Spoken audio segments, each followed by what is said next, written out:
Alright, a 3 Series with over 120,000 kilometers.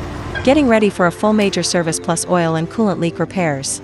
Additionally, there's an M Sport body kit, a full digital instrument cluster, and several other upgrades like the OEM TPMS display. There's actually a special little story behind this car. Chatting with the owner, I found out that he is the original owner of this car. From a young, naive boy to a successful man today, this 3 Series has been with him through the most important journey of his life. While many people suggested he trade it in, this brother chose a different answer: to keep it. In his own words, there is no budget limit for this restoration.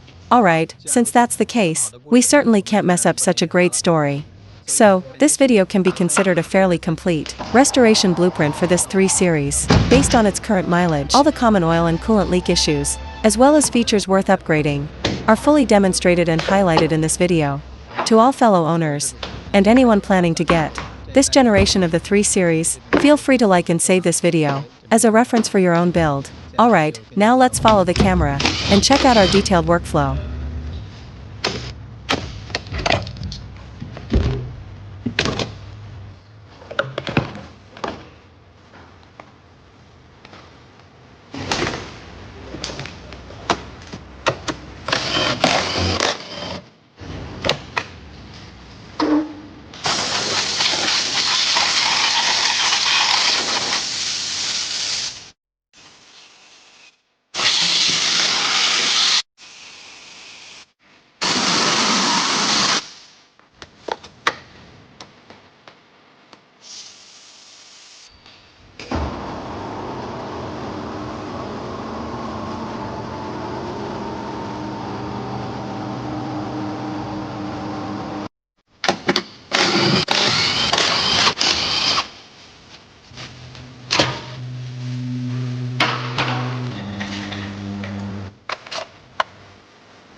perspective.